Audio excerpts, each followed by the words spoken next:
você, seja muito bem-vindo, seja muito bem-vinda ao podcast da Unique, que é o Renove-se, o podcast onde a gente conversa sobre tudo e mais um pouco. Hoje eu tenho uma convidada super especial, ela é fisioterapeuta, ela é mãe, ela é empresária, vai falar para nós sobre uma coisa muito nova que é a medicina germânica, a leitura biológica e a microfisioterapia. Seja muito bem-vinda, Annelisa. Oi, muito obrigada pelo convite, pela oportunidade de estar aqui. Estou muito feliz. Que bom que você pôde vir. Eu sei que é um desafio, né? Ela é mãe, o bebê não estava bem essa noite, mas aí deu tudo certo, a pediatra atendeu, já resolveu e ela está aqui. E eu queria que você falasse um pouquinho disso, dessa coisa de se superar muitas vezes para poder dar conta de ser mãe e de ser profissional. Como é que é? Ai, Evandra, isso foi bem desafiador para mim, porque eu sempre pus, acho que a minha carreira acima de todas as coisas. É algo que eu sempre gostei muito, gosto muito do que eu faço. Então, tomar a decisão de ser mãe foi algo, assim, muito estudado mesmo. Foi um desafio, então? Foi um desafio. Então, a gestação correu tudo bem, ele veio muito saudável, graças a Deus, mas, assim, o retomar, me dividir entre os meus dois amores, não é? Que é o meu trabalho e é o Felipe, ainda é, assim, eu faço, mas é desafiador. É angustiante, porque se eu tô no meu trabalho, eu tô pensando nele, se eu tô com ele, eu tô pensando no trabalho, mas tô conseguindo dar conta.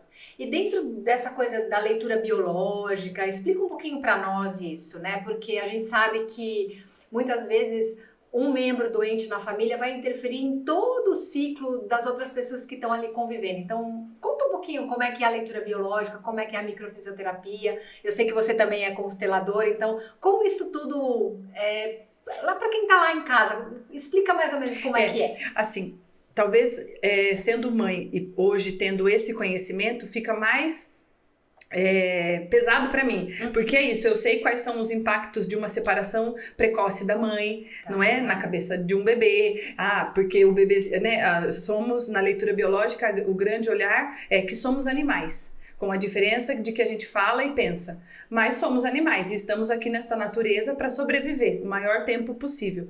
Então, um bebê ou um filhote que está longe da mãe, ele está em perigo na natureza. Como se ele estivesse desprotegido. Desprotegido. Então, todo bebê que está longe da mãe, ele vai se sentir em perigo. Eu sou uma presa fácil na natureza. Então, toda vez que eu deixo o Felipe, por mais que eu explico todas as vezes, a mamãe vai, mas a mamãe volta. E isso é importante fazer? É importantíssimo, porque a criança, ela é um mini adulto, ela entende completamente tudo o que você fala, por mais que ela não fale ainda, ou... eu acho que até o cérebro registra isso, né? Fica então, registrado. assim, que não é perigoso, que a mamãe já vai, que a mamãe escolheu uma pessoa certa pra estar com ele, que ele tá seguro em casa. Eu falo todos esses comandos verbais. Então, assim, mesmo eu fazendo tudo isso, por exemplo, eu tive um mês de julho que eu trabalhei muito, eu fiquei muito longe dele. E agora, teve o feriado que eu fiquei, 4 dias com ele. Foi o que bastou. A hora que ele ficou 4 dias inteiros com a mãe, terça-feira à noite ele tava com febre.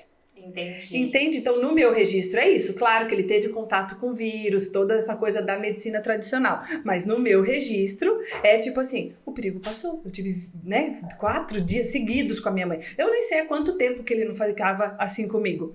Então, o corpinho falou assim, agora eu posso relaxar um pouco. E aí vem os sintomas de tossir, espirrar, que normalmente todos esses sintomas de nariz e tal vão falar de farejar perigo. Se eu tô longe da minha mãe, é óbvio que eu tô farejando perigo. Isso então é uma coisa da leitura biológica. Então, para você que tá aí em casa, né, como é que funciona? Você, através dos sinais, dos sintomas, na verdade, você consegue recuperar uma história e uma probabilidade de aquilo fazer sentido em termos da doença? Isso, a gente estuda os tecidos embrionários, aquilo que a gente aprende lá na escola, certo, né? Somos feitos de basicamente 3 tecidos que vão se evoluindo e virando os órgãos complexos que fazem o ser humano. Mas então, assim, através do sintoma que a pessoa me conta, o que o meu filho apresenta, o que eu conheço, eu vou saber identificar em que tecido isso tá. Tá no endoderma, no mesoderma, no ectoderma. Então, eu vou saber, a cada tecido conta um tipo de conflito ou hiperestresse que eu tô passando. Então, o endoderma vai falar muito de medo de morrer. O que é vital para mim, né? Mesoderma, a gente ainda divide ele em 2 etapas. Então, o mesoderma antigo vai falar de ataque à minha integridade. Então, ou pode ser mesmo um soco, uma facada, como pode ser uma fala de alguém, porque tem uma fala fala agressiva. Que tem vezes que vai machucar mais do que uma facada em si, não é? Então, assim, aquela coisa que fala, nossa, isso doeu meu coração. Aí, essa pessoa teve um ataque à integridade dela. Certo. E aí o mesoderma novo, que o Dr. Hammer divide assim, vai falar de desvalorização ou sentimento de impotência, porque vai falar de osso, músculo e articulações, que são os que nos dão força, movimento. Então, se eu tô me sentindo impossibilitada de movimentar, tipo, sei lá, já atendi muitas pessoas assim, uma menina que tinha artrite reumatoide e tinha uma mãe super controladora. A mãe não deixava ela fazer nada. Com boa intenção, claro, na proteção, mas limitando, sufocando a menina. Cada vez que ela conseguia sair um pouquinho do casulo, ela tinha dores homéricas. Por quê? Porque ela venceu aquela opressão, aquele sentimento de impotência, de desvalorização. Então, aí esses tecidos, até chegar no ectoderma, que é o tecido que é a nossa pele e o nosso sistema nervoso. Então, aqui já vamos falar das doenças psicossomáticas, das doenças ditas de pele, as dermatoses. Isso. Vamos falar bastante, né, que você domina. Mas então é isso, não é à toa que uma pessoa tem coceiras em determinados lugares e não em outros, né? A gente pode explicar um pouco verruga, cada dessas coisas, tudo isso tem um pouco de sentido na visão da leitura. Então, é isso. Aí, com esse conhecimento, então, voltar pro Felipe nisso, só que é isso, né? Aí, a hora que você vira mãe, aquilo você esquece, né? Quando é com o filho que tá doente, você já esqueceu. Você fala assim, já aconteceu. Já. Ai, meu Deus, tá doente! Daí eu já quero que outra pessoa olhe, porque eu já não dou conta sozinha. Não, isso é casa de ferreiro, é espeto de pau, né, gente? Isso vale pra todo lugar. Mas eu acho muito interessante esse pensamento. A medicina germânica e a leitura biológica tem a ver com o pensamento do Dr. Hammer, que é médico, né? Isso. Então, conta um pouco mais do desenvolvimento desse raciocínio. Porque, para mim, é um raciocínio que faz muito sentido. Eu sou médica, alopata, ocidental, mas eu estudo muito terapias alternativas e eu estudo muito as terapias ancestrais, como medicina chinesa, ayurveda. Então, para mim, abrir esse leque é muito curioso e eu sou bem aberta, homeopatia e tudo mais. Então, conta para nós, assim, para quem tá lá em casa de forma bem simples, como é que o Dr. Hammer pensou e como ele enriqueceu a medicina com esse pensamento dele? Tudo isso começou na década de 80. Eu acho que lá ele era um médico alemão, ele já era um médico assim um pouco mais fora da caixinha, vamos pensar assim. Já estudava filosofia, já era um médico um pouco mais, que pensava um pouco fora. Acontece que o filho dele sofre um acidente e morre, leva um tiro e morre. Logo depois da perda desse filho, ele desenvolve um câncer de testículo. E aí ele começa a se fazer umas perguntas, tipo assim, o que é um câncer? É um aumento de massa. E por que aumentou justo no meu testículo, que é o órgão que faz reproduzir? Então será que o meu órgão tá querendo que eu gere outro bebê? Porque a gente tá aqui para perpetuar a espécie, assim. Se ele perdeu, a mensagem subliminar. Somos animais, temos que perpetuar a espécie. Estamos aqui para isso. Então, ele falou, será que o meu corpo tá querendo que eu produza mais espermatozoide? Aumentou a massa? Ele falou, mas eu queria o Dick. Não outro filho, eu queria o meu de volta. Isso, eu queria o meu. Se eu não tenho mais outro filho, eu não vou ter. Então, ele foi fazendo este raciocínio. A mulher, na paralela, desenvolveu um câncer de mama. A esposa dele? A esposa. Desenvolveu um câncer de mama. O dele sumiu em meses, porque eu acho que ele fez todo sozinho. Essa conexão. Isso, sem ele ter feito nada. O câncer redimiu. Quando ele falou, nossa, mas sumiu? Eu tinha e sumiu? Aí ele tinha um campus inteiro, uma universidade inteira para estudar. Então ele chegou lá para todo mundo. Você que tem câncer, o que você viveu? Você viveu algum hiperestresse antes disso? Ele começou a conversar, 60 mil pessoas ele avaliou. Então ele começou, fígado fala dessa emoção aqui, pulmão fala dessa, nananã. Então aí ele começou a mapear. E a mulher dele faz sentido, né? Porque perdeu o filho, teve um câncer de mama, é uma coisa... arrancaram meu filho de mim, e assim, eu quero amamentar de novo. Isso, nutrir, eu não posso mais nutrir meu filho, arrancaram ele de mim e tal, né? Então ela teve uma percepção, porque podia ser no ovário dela, não foi? Foi na mama. Então, entende? Como se fosse no testículo. Ele teve uma percepção, que é o bendito do tripé, né? Que a gente fala, que nós somos regidos pela percepção, o cérebro raciocina e o corpo sente. Então, a percepção é como eu percebo. É o filtro que você usa. Porque aqui nós duas estamos aqui agora. Qualquer coisa que aconteça aqui, talvez eu vá viver de um jeito, você vai viver de outro. Para mim vai afetar um órgão, para você vai afetar em outro, porque cada uma vai ter sua percepção. E a gente vai estar vivendo o mesmo evento, mas vamos ter percepções diferentes. Então, aí ele começou. Nisso ele chegou nas 5 leis biológicas. Então, em cima dessas leis que são baseadas... Fazendo essas entrevistas, levantando essas 60 tudo. mil E acho pessoas, que ele foi estudando tudo e ele montou chegou 5 leis. Chegou nos tecidos embrionários, baseou tudo isso nos tecidos embrionários. E aí, assim, ele começou a tratar mesmo. Então, ele falava, mas você tem ainda essa questão? Você ainda vive esse estresse? Não. E ele começou a ter resultados muito bons, tipo curas. Mesmo, de pessoas que estavam morrendo ou que estavam bem e foram melhorando. Então ele foi diagnosticando tudo isso. Foi bem polêmico na época. Ele chegou a ser convidado a sair da universidade. Posso imagina na Alemanha. Isso, então assim, ele morreu escondido numa chácara na Áustria, né, passou a vida, mas ele conseguiu passar isso. E foi passando adiante porque faz muito sentido, né? Se ele montou 5 leis, e leis são coisas que não mudam, né? Essa coisa assim, existe regra se muda. Lei, né, o que a gente fala, a gravidade, se você jogar um lápis aqui vai cair, isso é uma lei, não vai mudar. Então ele fala que são leis biológicas, então assim, não é que ele inventou, não, é a biologia pura, se você for lá, tipo assim, um tecido, agora eu teria que estudar mais isso assim, a fundo, mas por exemplo, os tecidos...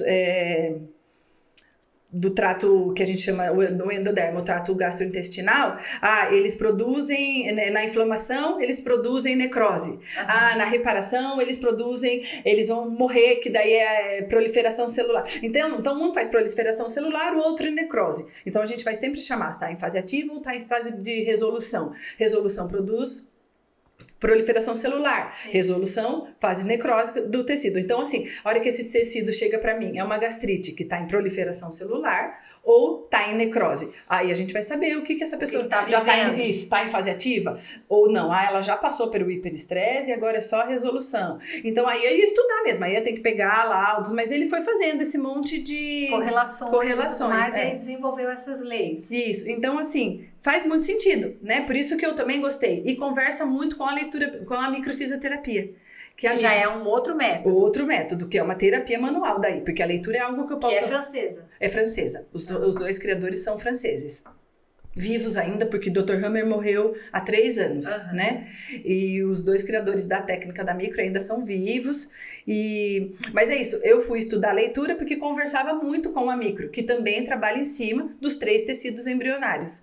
Então, são técnicas que trabalham muito bem juntas, né? Tá, mas a microfisioterapia não faz nenhum tipo assim de massagem nem nada, ela é só um trabalho mais sutil. É um toque sutil. Explica melhor. Também.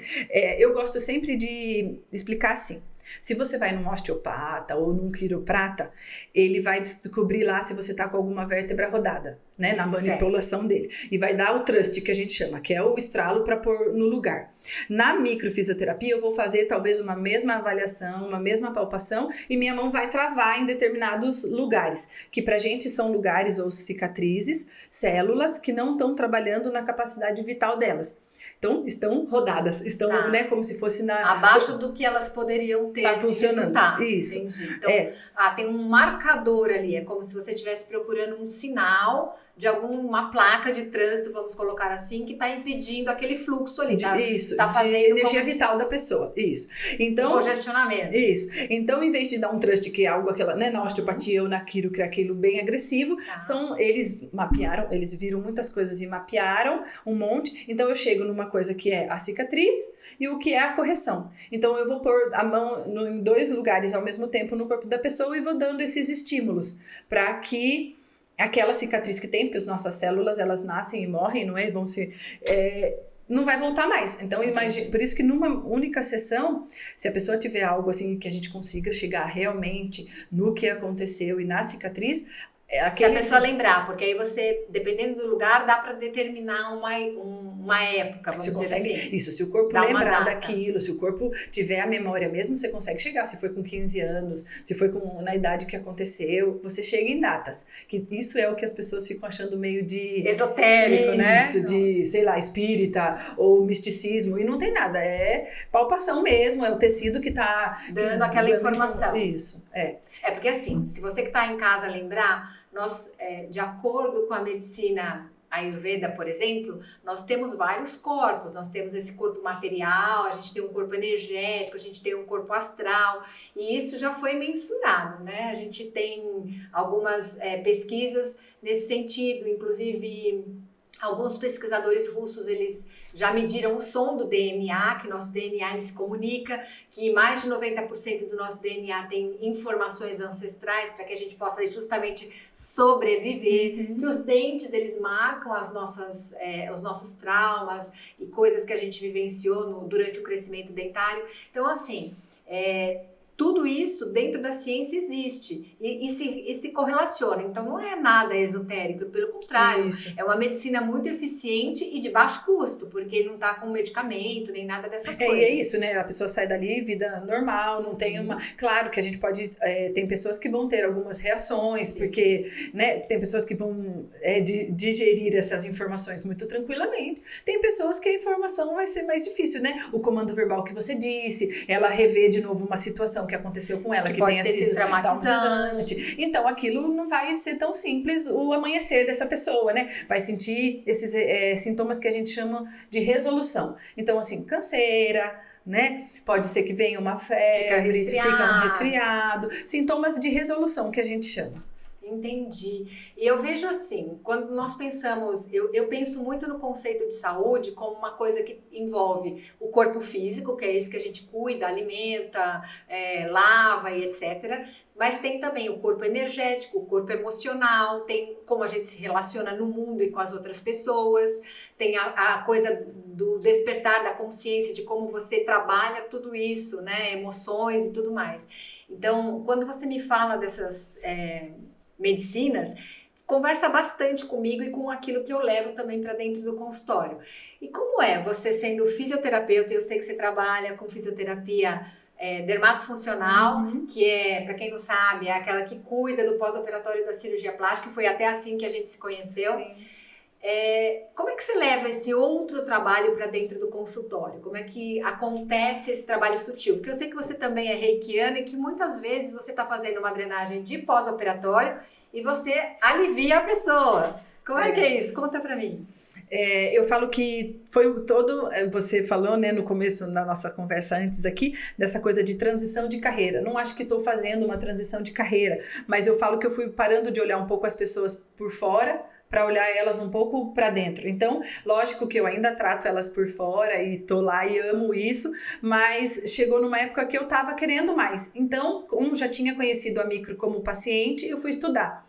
Então, hoje lá, é muito, não é isso, porque eu tenho acesso a essas pessoas durante 10 dias no mínimo, não é durante uma hora inteira, a gente conversa, então acaba que é isso, as pacientes que vão lá para fazer um pós-operatório, ou elas levam um filho, ou elas levam, porque eu consigo...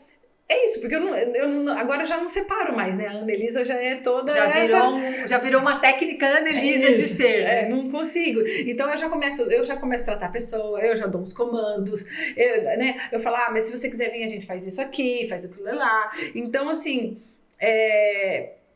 eu não consigo mais, é isso hoje, separar. Claro que são sessões diferentes, porque a pessoa tem que estar afim, né? Isso acontece comigo também. Então, desses anos todos que eu vim estudando, que eu fui estudar psicanálise, que eu fui estudar autoconhecimento, autoestima, que a gente foi passando pelos cursos de ciências da felicidade, PNL, enfim, aquelas coisas todas, xamanismo, aquela coisa toda que eu já estudei. Eu hoje também não separo mais, eu trago esse combo na hora de atender. E eu vejo que você faz, eu sou paciente dela, tá, gente? Toda semana eu tô lá para ela me regular. E eu vejo que você faz muito isso. Às vezes naquele dia você percebe e é uma percepção e você tem desenvolvido isso. E eu acho que você aí de casa também deve ter, porque toda mãe, né, sabe quando o filho tá bem ou não. Então a mulherada tem abre muito esse canal. E aí você já vai contribuindo. Eu acho isso, assim, muito... É uma dedicação muito grande. E como você faz para você se regular? Como é que funciona o inverso? Como é que você se cuida quando você joga muita energia ou desgasta muito durante um dia de trabalho? Conta para mim. Isso até é muito interessante, porque durante muitos anos eu acho que eu fui sugada mesmo, até que eu fui aprendendo a me proteger. Então eu já vou me protegendo no meu dia. Então no ir eu já vou criando em mim, eu crio uma bola azul, eu vou imaginando que eu tô dentro desse círculo azul e que nada vai me afetar, o que é da pessoa, o que é meu, né? Então assim, até mesmo tem dias que eu tô atendendo, eu tô ótima, de repente eu fico com uma pigarra ou uma dor de cabeça. Daí eu já falo, isso aqui não é meu. Bocejando. Então eu já devolvo. Mas antes eu nem era muito, eu acho que inocente mesmo, né? Então hoje eu já consigo deixar. Agora, quando eu chego em casa mais assim, aí é mesmo uma meditação, ou eu gosto muito de música, então ou na volta pra casa mesmo eu já ponho as músicas que eu gosto e solto mesmo, porque eu acho que tem que trazer pro corpo isso. É energia que tem que ser liberada. Então ou eu ponho música pra eu tomar banho, ou escuto música indo voltando para casa, para quebrar esse padrão de pensamento ou alguma coisa assim. Sempre porque tem que estar sozinha, né? Para não chegar isso e passar isso pro meu marido, pro meu filho. Então, não levar para dentro de casa uma coisa que não pertence a esse lugar. Isso, porque é isso, tem situações, né? Não são só casos simples, né? Chegam casos bem difíceis. Então, tem dias que a gente tá mais carregada mesmo. Mas é isso, só de eu aprender, fazer esse caminho do chegar lá já mais blindadinha, já me ajuda. E aí você vai, mesmo entre uma paciente ou um paciente e outro, você também faz esse trabalho que eu sei que você deixa uns minutinhos lá. Isso. Até pra... Gente, ela é super disciplinada para tomar água. Vou confessar que eu tenho que aprender. Ela deixa a jarra do lado, entre um e outro, eu sei que ela toma sempre um copo com água, e aí dá aquela paradinha, aqueles minutinhos para dar essa limpeza. Sabe assim, abrir um pouco a janela, ou mudar o tipo de música, daí eu mudo o tipo de óleo essencial que tava ali. Alguma coisa eu faço nesse sentido para... mudar até o astral da sala mesmo, não é aquela coisa, tem hora que sai, tá super calor, ou tá super, a pessoa deixou aquilo ali parecendo um gelo, então cada pessoa tem uma energia mesmo. E aí, por exemplo, se você tivesse que dizer hoje uma dica bem, bem prática para quem tá ali do outro lado, de autocuidado, nessa vertente de saúde mesmo, de procurar se equilibrar, o que você acha que é mais importante? Que dica você daria, assim, que você considera bem importante? Se a gente for pensar nessas de novo nos 3 pilares, não é? Então, se a gente pensar em percepção, a gente tem que sempre pensar em entusiasmo. O que te entusiasma? O que te dá prazer? Buscar essas coisas, né? Se a gente for pensar no cérebro em si, esse cérebro tem que estar ativo. Então, assim, ler coisas que você gosta, né, assim, então, tô num dia meio mal, vai buscar qualquer conteúdo, um podcast interessante, vai mudar o que você tá pensando para que a tua mente busque coisas legais. E o corpo é o principal, o se mexer, não é isso? Então, ou vai dançar, ou vai fazer uma ginástica, nem que seja 10 pulos-chinelo antes de pôr uma roupa, antes de ter um evento importante, sabe um negócio, fazer o coração disparar um pouquinho, esse tipo de coisa eu acho que já faz você voltar pro seu centro, assim. Legal. Não sei se fez sentido. Não, faz todo sentido. E eu sei que você é uma pessoa também que gosta de se desafiar bastante. Dentro da leitura biológica, você já comentou comigo que você é uma mulher que é mais, com energia mais masculina. Existe sim isso. E aí, a gente se conheceu e um tempo nós fizemos trabalho com o sagrado feminino. Pensa que ia botar uma mulher com energia alta, canhota, para fazer um trabalho do feminino. Então, além de outras coisas que você faz, né? Jejum de açúcar, jejum de glúten, um monte dessas coisas. Então, conta para nós essas partes suas aí. Então, isso foi algo que foi entrando na minha vida, assim. Eu primeiro descobri que sou canhota, não é que isso faz parte da percepção da leitura biológica. Da leitura biológica. Não, da leitura biológica. Tá. Porque eu sempre, por exemplo, entre minha irmã e eu, sempre eu fui diferente. Eu sempre fui mais prática, eu sempre fui sem muito mimimi, eu nunca gostei muito de dar satisfação. E eu falava, gente, mas será que eu sou tão diferente assim? Menos feminina? Isso, né? Porque em 1 minuto eu tava pronta, né? Se eu fizer um rabo de cavalo e uma roupa, eu vou pra qualquer lugar, assim, acabou. E aí eu falava, meu Deus, e minha irmã 10 horas, ou as minhas amigas, tipo, a gente ia pra um zoo, era uma semana vendo que roupa que ia pôr. Eu falei, imagina, eu tomando banho sábado à noite, eu vou pôr tá roupa e vai dar tudo certo, vai ficar bom. E pronto. Então, quando eu me descobri canhota, que tenho essa energia mais masculina, foi a hora que eu precisei voltar pro meu feminino, porque eu acho que durante anos eu fui solteira e era uma coisa que me incomodava não conseguir um parceiro, mas eu acho que era isso, eu intimidava, porque eu tinha uma energia masculina muito grande. Então, eu não deixava mesmo chegar, né? Então, eu fui... Não dava essa permissão do masculino ter um poder no seu ambiente. Isso, é. É quase como um animal defendendo o território. Isso, que seja aceitar a delicadeza, saber aceitar um elogio. Ah, você tá bonita, obrigada. Porque eu já falava assim, imagina essa roupa aqui, não sei. Hoje eu falo, obrigada. Né? Tá. Então, assim, isso são coisas que eu fui aprendendo. Mas aí eu cheguei na dança-terapia. Da dança-terapia eu conheci uma professora que foi me jogando para esse... domínio da mente, a gente não pode dizer, porque a gente acha que não vai conseguir dominar ela nessa vida aqui, mas né? uma educação da mente. Isso. Então, um conhecimento que temos isso aí que manda na gente. Então, aí é isso. O ficar em jejum de algumas coisas é mais pra domar esse ego mesmo, assim. Ele vai vir, ai, que vontade. Não, fica quieto aí que eu não vou comer o açúcar hoje, né? E se eu consigo domar para não comer o açúcar, eu vou conseguir domar, tipo, para não ter raiva, né? Para não responder bruscamente. Para direcionar a raiva para uma coisa produtiva isso. E não te descontar. Então, assim, eu fui usando essas ferramentas. E aí, depois de um tempo grande, você optou para ir comigo e com a Rosa para esse trabalho que era lindo. Ele era lindo. Então, assim, isso foi desafiador demais, não é isso? Eu conheci a Rosa no Liderança Feminina. E aí comentei, então é isso, você já era minha paciente, a gente falou, e foi algo que foi crescendo, e esse sagrado feminino me mostrou muita coisa também, porque era isso, eu acho que eu era a mais prática ali, sem sombra de dúvidas. Mas... olha que eu também sou prática, mas ela vai além, gente. Então assim, mas era muito bom, porque tinha a delicadeza da Rosa, tinha a sua praticidade em si e o meu comando, assim, Rosa tem que mudar não, já tá na hora, Rosa. Eu só fazia assim, ó, Rosa...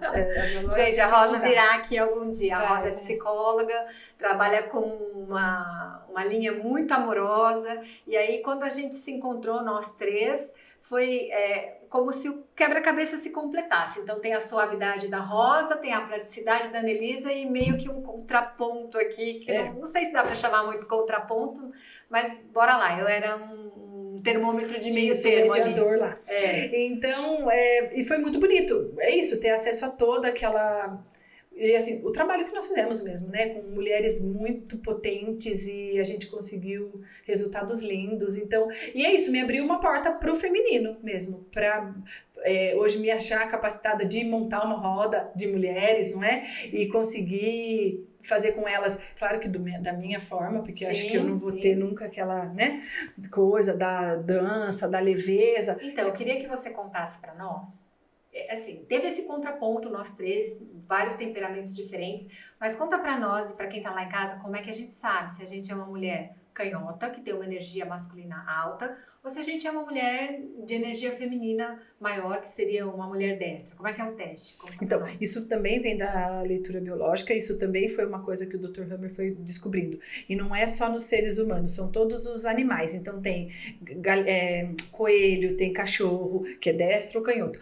Isso primeiro para explicar o porquê que existe. Para a perpetuação da espécie mesmo. Segundo o Dr. Hammer, segundo os estudos dele, as mulheres destras, quando elas têm uma primeira perda de território, elas param de ovular. Então, se só existissem fêmeas destras, não teria perpetuação. Muito gentis, muito, né? E não perpetuaríamos. Então, aí a natureza criou as mulheres canhotas, que são mulheres que precisam ter muitos impactos para perder a ovulação, a capacidade de procriar. Então, agora... E a gente se adapta também, né? Você pode... Chama-se de PET hormonal, não é? Então essa você pode ser destra, mas aprender mecanismos... E ter características mais de canhota. Então, o teste é o melhor de todos que ele estudou, porque podem ter vários, mas é o teste do aplauso. Então, por exemplo, eu bato palma e a mão que mais bate, que mais mexe é a esquerda. A maioria das mulheres bate palma com a mão direita para cima, que seria uma destra. Eu sou canhota. Então, homens destros e mulheres canhotas trabalham mais com o lado direito do cérebro dominante, que é o nosso lado mais do raciocínio. E mulheres destras e homens canhotos vão trabalhar mais com o lado esquerdo do cérebro, que é o lado mais da sedução, né? Da sutileza. Da sutileza, sim. Aquela criança jamais, né? Já desde pequeno mostra isso. Isso, tipo, não tem nada a ver com a homossexualidade, com nada disso, tem a ver com percepção de mundo. Eu tenho por energia ser territorialista, ser da conquista, ser de não fugir de uma briga. É da minha energia. A mulher destra, ela vai ser do evitamento, ela vai ser da sedução, da conciliação. Então ela vai falar mais assim, ela vai quebrar o pescoço. Eu sempre vou estar com o meu pescoço e com o meu olhar reto, o tom de voz é diferente, né? Uma mulher destra vai falar, tudo bem. Não consigo ser assim. Talvez eu faça assim quando eu vou pedir alguma coisa pro meu pai. Acho que é a única hora. Aí você repete. Ou a hora que eu quero alguma coisa com meu marido. Aí talvez. Mas senão, minha filha, eu vou estar falando assim. É muito difícil mudar isso. Com o Felipe, não é? Eu entro em pet hormonal com ele muito tranquila, né? Meu filho e tal. Então, aí ele me vê muito destra. Mas senão eu tô nessa energia mais masculina.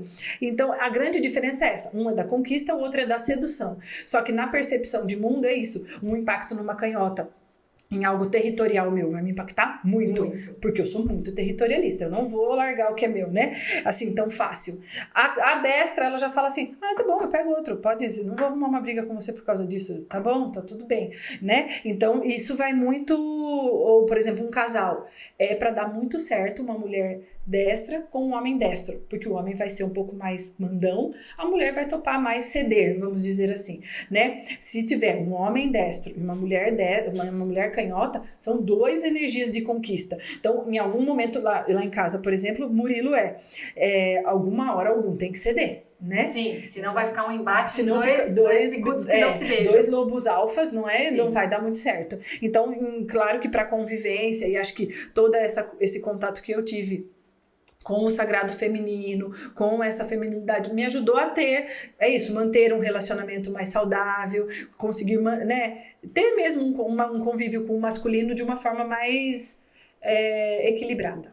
Eu vejo que conhecer essas habilidades, ou conhecer ter essa percepção, né, de como você, mulher, ou como você, homem, que está aí do outro lado, tem essa condução de olhar, esse filtro de vida e de comportamento, impacta em todas as relações. Porque, pensa, uma mulher que tenha essa firmeza, muitas vezes ela consegue ter equipes que percebem a liderança dela de uma maneira mais fácil do que, às vezes, uma mulher que tem muita capacidade, muita potência. E isso, gente, eu não estou discriminando, nem as feministas de plantão, entendam o raciocínio, por gentileza.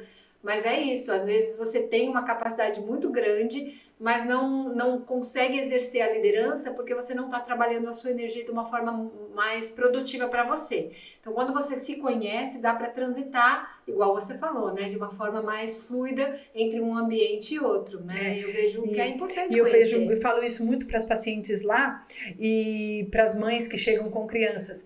O quão importante é você saber o que seus filhos são. Se você tem um menino canhoto, ele vai ter uma energia mais feminina, ele vai gostar mais de brincar dentro de casa, não vai adiantar você querer ficar empurrando ele pra fora, pra jogar futebol, pra fazer tal coisa. Então eu brinco assim, se você tem um limão, se você tem um limoeiro, vai dar limão, não dá pra esperar que no limão dê goiaba. Mas você pode fazer uma limonada ou uma caipirinha. Você entende? É isso que eu falo, mas assim, você tem uma menina canhota em casa, sim, ela vai ter, outros tipos de brincadeiras, ela não vai ter paciência pra brincar 10 horas, eu nunca brinquei com 10 horas de Barbie. Não, né? Também não. Nunca tive paciência. Mas carrinho de rolemã, subir na árvore, né? Eu adorava. Então, essas são energias. Eu gostava de estar mais fora de casa do que dentro de casa. Então, eu acho que isso tá né? É o que eu falo assim, a hora que eu puder aos 5 anos, 7 anos, se define bem essa lateralidade e poder explicar para o meu filho o que ele é e as potências que ele tem nisso, já vou adiantar. Eu fui descobrir isso aos 32, não é? E se ele souber aos 7, isso adianta a vida da maneira, porque você já sabe como se portar, o que esperar, como agir, né? Se é um menino... Os comportamentos que você pode modelar. Isso. Como você pode, sabe... Lógico, sem se desrespeitar, mas transitar entre os diversos ambientes com muito menos sofrimento, eu penso. Porque às vezes é traumatizante isso. O menino realmente quer ficar brincando dentro de casa e alguém tá empurrando para fazer uma coisa que não gosta ou vice-versa. Porque ele não tem nada a ver, isso, não é ligado ao homossexualismo em si. Mas, por exemplo, ele vai ser mais vaidoso, ele vai ser apegado aos detalhes. Entende? Ai, mãe, você tá bonita. O Felipe fala, eu não sei não se o Felipe não vem um canhoto. Que eu vou estar lascada, canceriano no canhoto. Mas ele fica bem porque emotivo. O canceriano já é o que há de emotivo. Canhoto, então, mas ele olha pra mim e fala, unha da mamãe tá bonita. Entendeu? Sim, ele presta atenção aos 2 anos de idade. Sim. Então, assim. E tem a ver também com veias artísticas e tudo mais. Então, tem habilidades das pessoas de ir pra música, pra artes e tudo mais, por conta dessas lateralidades também, né? Então, eu só falo isso. O quão importante é a gente se conhecer. Porque fica muito mais fácil pra eu lidar com meus. Tipo, eu sou casada com um homem canhoto. Não dá pra esperar que ele tome total as decisões, que ele vai ser. Só se ele tiver um pet hormonal muito grande, ele vai ser ultra machista, ultra grosseiro, ele vai para uma polaridade muito ruim, mas assim, hiper briguento, né, e tal, mas se ele for um canhoto de base, você vai ter que falar, faça isso, faça aquilo, ele só vai falar, fácil, pode deixar, tudo bem, ok, ele tô indo, ele vai obedecer que vai ser um belezinha, mas ele não vai tomar as iniciativas, nem numa paquera, ele vai ser da sedução, ele vai poder chegar e falar, meu Deus, você tá linda, não vai saber os melhores elogios, mas ele nunca vai chegar, não é da energia do canhoto, essa energia, né? De imposição. Então, se é casada com um cara desse, você já tem que saber o que esperar, não adianta que você vai imaginar que o cara vai ser... Ele é o charmoso lábia boa. Isso, entendeu? O galanteador. Mas não, o que vai tomar as principais decisões. Então, isso num relacionamento faz diferença. A hora que eu conheço meu parceiro, que o meu parceiro... Até para não alimentar expectativas e viver frustrações, né? Isso é bem legal. Nossa, esse papo tá maravilhoso. Mas a gente já tá chegando aqui ao final do nosso podcast. E eu quero que agora, Ana, você mande assim... aquela dica de ouro para quem tá lá em casa do outro lado assistindo ou ouvindo a gente. O que eu gostaria de falar muito, se a gente for falar nessa coisa do que é perigo e o que é seguro, não é que o nosso corpo o tempo todo tá vibrando assim, se eu tô em perigo ou se eu tô segura. Então, sempre que você tiver nas suas zonas ditas de perigo, traga para sua cabeça, não é nem que seja uma memória da infância, um colo, né? Agora a gente vai para a constelação, mas imagina que você tem um pai e uma mãe dentro de você, essa força dessa energia masculina e feminina que te dão colo e que te protegem para o avanço, né? Para essa vida que está aí. Então, sempre volte para o que te é protegido, o que te faz protegida. Que você saia desses perigos, porque a gente tá no perigo que vai dar todo tipo de doença, né? Aí os sintomas aparecem mesmo, claro que a gente tá nesse mundo para reagir. Como você uma vez comentou comigo, né? Depois da pandemia, que nós teríamos provavelmente uma onda grande de problemas cardíacos, não é mesmo? De pneumonia, cardíacos principalmente porque quantos pais perderam, assim, pais que perderam filhos, né? Pais que perderam os pais, homens, trabalhadores que perderam o emprego, então eu parei de ter condição de pagar plano de saúde para os meus filhos, escola, então isso é perda de território muito grande, território impacta coração, então assim, pessoas muito infartando. Nós estamos realmente vivendo isso, então quando ela diz, olha para você, percebe como você é e trabalha isso e sempre que possível vivencie a sua emoção, deixa essa emoção vir, denome a ela, né? Denome a ela, vivencie, para que depois não repercuta em termos de porque saúde. A hora que você traz isso pro consciente, não, enquanto você não consegue... Aceita e elabora. Mas aí eu tô dando a palavra, eu estou sentindo raiva daquela pessoa. Sim. Ou realmente eu me senti... tiraram o meu chão com isso e tal. Quando eu dou nome para isso, o meu raciocínio começa a falar, mas agora o que eu faço com essa informação? E aí, ou buscar ajuda mesmo, né? Essa coisa do...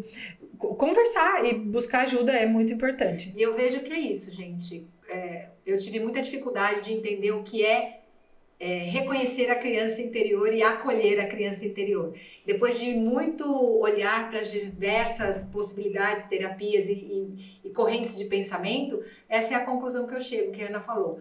Dar nome àquilo que você sente. Reconhecer. Isso para mim hoje, para mim, Evandra, significa acolher a minha criança interior. Então, é onde eu ponho o movimento aí. E traz muita saúde mental, equilíbrio. Então, para mim, essa dica foi de ouro hoje. E eu queria que você me contasse das suas redes sociais um pouquinho pra gente deixar pro pessoal que quiser conversar com você. Eu tenho o Instagram profissional, que lá tem vários vídeos explicando de tudo isso que a gente explicou um pouco mais profundo, porque realmente aqui não dá para, né, esmiuçar. A leitura ela é muito grande e a micro também, mas doutora Anelisa Pegorelli, fisioterapeuta. E o pessoal pode mandar direct pra você? Pode mandar perguntas, eu adoro, porque é isso. Talvez eu seja, né, é isso, aprendi com você e você me deu essa coisa do eu perder o medo de falar, não é? Mas a hora que me pergunta, eu adoro explicar. Então fica mais fácil se me perguntarem, porque eu gosto de explicar. Mas tenho mais vergonha de falar do que de responder uma pergunta. Então vou ficar muito feliz se me mandarem perguntas. Ela fala isso porque quando a gente começou o trabalho do Sagrado Feminino, ela tem uma capacidade de síntese e um conhecimento, e aí sempre a Rosa falava e eu falava e ela era mais quietinha. Até que um dia eu falei assim, não, hoje é você. E botamos a Ana lá na berlinda e foi super bom. E aí, uma vez que foi, o resto vai, né? Passou um fio, passou um cabelo na agulha. Aí eu perdi o medo. Mas devo isso a você mesmo, uma gratidão imensa, né? Mas de, assim, reconhecer mais essa habilidade que eu não achava que era capaz. E graças a Deus hoje consigo falar em público mais facilmente. E é isso, gente. Você aí do outro lado também deve ter alguma habilidade sua que hoje você não está dando nome, você não está reconhecendo. Então, se isso que a Ana falou hoje e a gente conversou aqui servir para você, tá valendo. Já tá valendo. Ana, muito obrigada pela sua presença. Foi muito bom estar com você hoje. A gente vai conversar mais vezes. Você aí do lado, aí do outro lado, se quiser, manda um direct que eu tenho certeza que ela vai te responder. Responda sim. Um beijo grande para vocês. Obrigada, Evandra. Obrigada. Tchau, tchau. Tchau.